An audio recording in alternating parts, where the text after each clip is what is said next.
Hi friends, మీకు ఈ విషయం తెలుసా? పాపం మహానటి సావిత్రి గారు అప్పటికే అప్రధాన వదిన పాత్రలో యాక్ట్ చేయాల్సి వచ్చింది.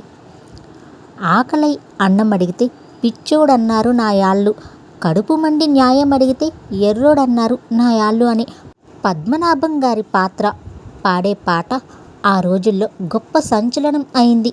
ఆ పాట వలన పద్మనాభానికి కూడా మంచి పేరు వచ్చింది. సినిమాకి రన్ని కూడా పెంచింది.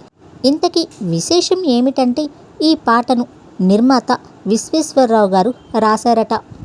సిఎస్ రావు గారి డైరెక్షన్లో ఎన్టీఆర్ గారి మొదటి పూర్తి రంగుల సాంఘిక చిత్రం 1973లో రిలీజ్ అయిన ఈ దేశోద్ధారకులు సినిమా.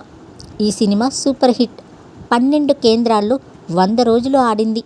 కడపలో 210 రోజులు ఆడిందట. ఇలాంటి కథాంశంతో ఎన్టీఆర్ గారు చాలా సినిమాలే చేశారు. దేశద్రోహులు, కథానాయకుడు వగైరా సినిమాలు.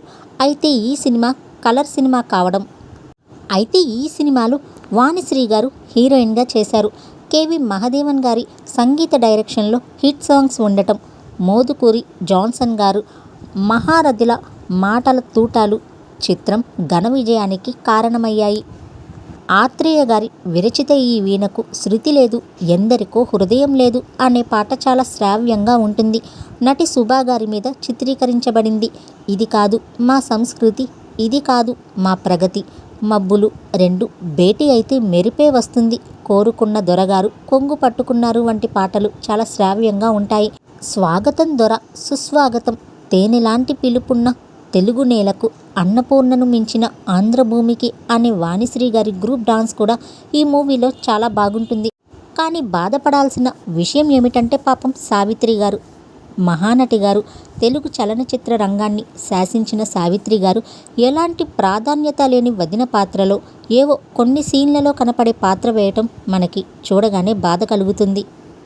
ఇంకా ఈ మూవీలో నాగభూషణం గారు, ప్రభాకర్ రెడ్డి గారు, మిక్కిలినేని గారు, ధూళిపాల, నాగయ్య గారు, రాజరాల గారు, సత్యనారాయణ, రావు గోపాలరావు, రాజసులోచన, పద్మా కన్నా ప్రభృతులు నటించారు. ఇంకా ఈ సినిమాలో ఎన్టీఆర్ గారు సిబిఐ ఆఫీసర్. ఎప్పటిలాగే ఈ మూవీలో కూడా ఎన్టీఆర్ గారు మారు వేషాలు ఉంటాయి. అప్పటికే సావిత్రి గారు అలా ఎన్టీఆర్ గారికి వదిన పాత్రలో నటించడం కొంచెం చూసిన ప్రేక్షకులకు బాధగానే అనిపిస్తుంది. అప్పట్లోనే ఈ సినిమా రిలీజ్ అయిన 30 రోజుల్లోనే 30 లక్షల రూపాయల కలెక్షన్స్ని కూడా రాబట్టింది.